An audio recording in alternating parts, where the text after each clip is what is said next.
तो आज जो हम लोग का टॉपिक है वो है development of embryo and foetus.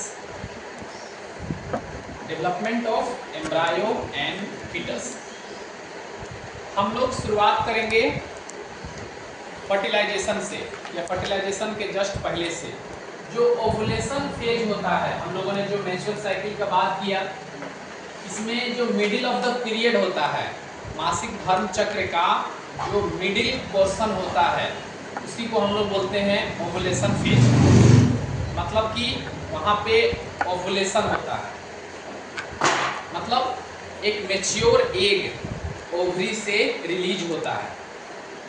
उसी दौरान अगर स्पर्म भी आए, मतलब उसी दौरान अगर संबंध बनाया जाए तो क्या होता है, फर्टिलाइजेशन का चांस बढ़ जाता है।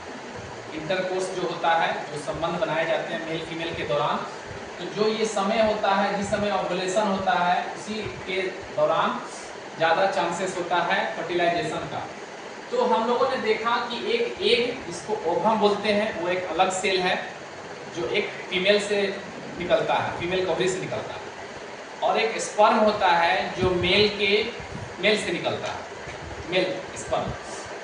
दोनों अलग अलग शेप का अलग अलग सेल होता है, दोनों मिल करके एक सिंगल सेल स्ट्रक्चर बनाता है, जिसको हम लोग बोलते हैं फर्टिलाइज एग या फिर जायगोट।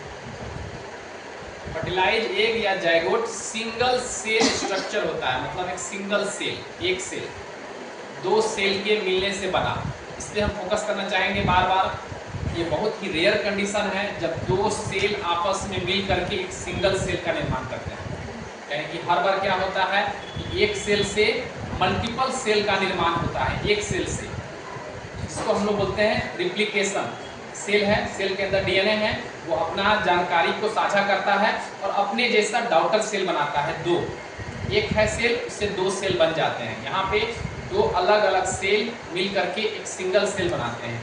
कैसे होता है, जो दोनों सेल होते हैं वो आपस में फ्यूज कर जाते हैं, आपस में जुड़ जाते हैं, आपस में इन्वॉल्व हो जाते हैं पूरे तरह से, और उनका जो न्यूक्लियस होता है, केंद्रक होता है, वो भी आपस में जुड़ जाता है और एक न्यूक्लियस बनाता है, जिसको हम लोग बोलते हैं फर्टिलाइज एग या फिर जाइगोट, या फिर कहें यहाँ से एक नए लाइफ की शुरुआत होती है। एक नया लाइफ जो कि अब एक लड़का या लड़की होगा, 9 महीने के बाद गर्भ से बाहर निकलेगा, किसी का बेटा किसी की बेटी वो कहाएगा और वो अपना पूरा लाइफ जिएगा।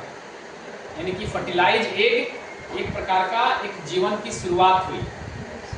एक चना या फिर एक धान का बीज जो अंकुर होता है, उसी से फिर बहुत सारे धान हो जाते हैं। एक जो दाना था जिसमें अंकुर हुआ, यानी कि वो जन्म लिया, तो वहाँ से उसकी लाइफ की शुरुआत हुई।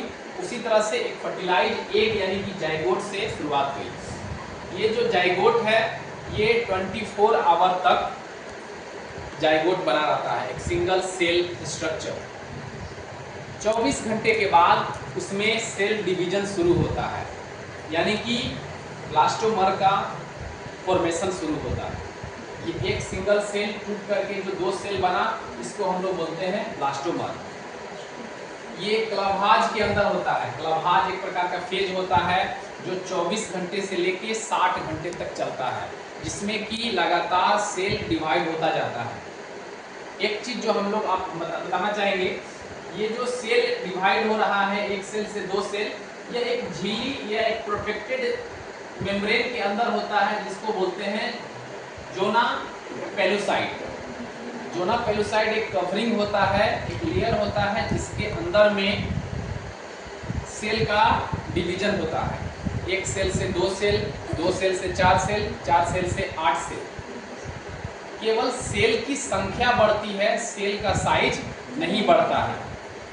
वो अपना एक फिक्स आवरण बना के रखा है कि इसी के अंदर आपको डिवाइड होना है। आप 2 हो जाइए, 4 हो जाइए, 8 हो जाइए, लेकिन इतना ही के अंदर रहना है, आपका साइज बढ़ेगा नहीं। जोना पेलुसाइड क्या करता है कि उस सेल को मैच्योर करता है, उस सेल को रेडी करता है फॉर इम्प्लांटेशन।